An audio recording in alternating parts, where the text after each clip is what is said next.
Баршаңызға қайырлы күн. Бүгін сіздермен қалған маталардан салоха резинкасын тігеміз.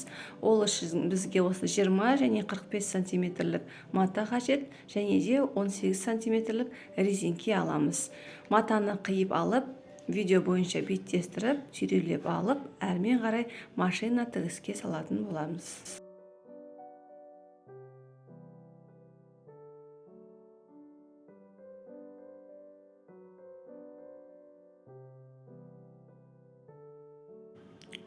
Толықтай тігіп алғаннан кейін матаның барлық артық жіптерін алып тастаймыз.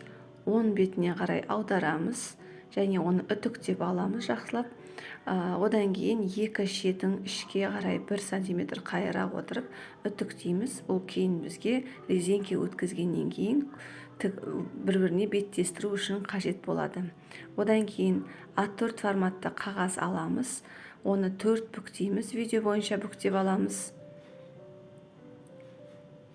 Одан кейін ұзындығы бірінші 3 сантиметр өлшем аламыз. Жоғары қарай 1,5 сантиметр өлшем. Ең жоғары ұзындығы 12 сантиметр, биіктігі 3 сантиметр етіп белгілер қойып, доғалдау етіп, салоха резинканың бұл құлақшасы, яғни соған выкройка дайындап аламыз. Дайын болған выкройканы бір-біріне беттесіп тұрған матаға орнатып, жан-жағынан 0,5 сантиметр болатын көлемде орын қалдырып, қиып аламыз. Одан кейін оның артық жерлерін барын қиып тастап, ортасынан оң жақ бетіне аударатын бір бөлік қалдыру қажет.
Айналдыра тігіп алғаннан соң, біздің артық жерлерінің жіптерін алып тастаймыз. Барлық жеріне қайшымен 0,3 мм көлемінде насечка беріп алу керек. Яғни бұл біздің оң бетіне айналдырғанда әдемі жатып тұру үшін қажет.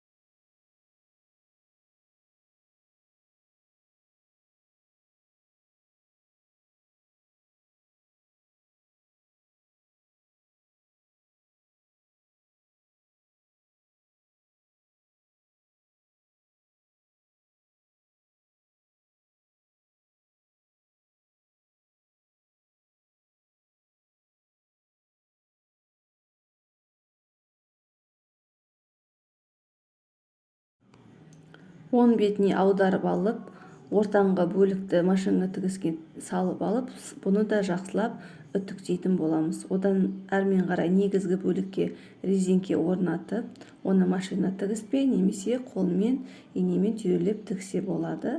Одан кейін екіге қайырылған жерді біз қолмен тігіп алдық. Кей жағдайда машинка тігіске салып алсаңыздар да болады. Одан кейін ең оңай нәрсе бұл салоха резинканың құлақшасын алып байлайтын боламыз. Осылайша сіздің салоха резинкаңыз дайын болады. Үйде жатқан әртүрлі қалдық маталарды, орамалдарды барлығын ішке жаратуға болады. Әдемілікте, сәндікте тағып жүріңіздер. видеоны қараған болсақ лайк басайық, міндетті түрде каналға тіркеліп отырамыз.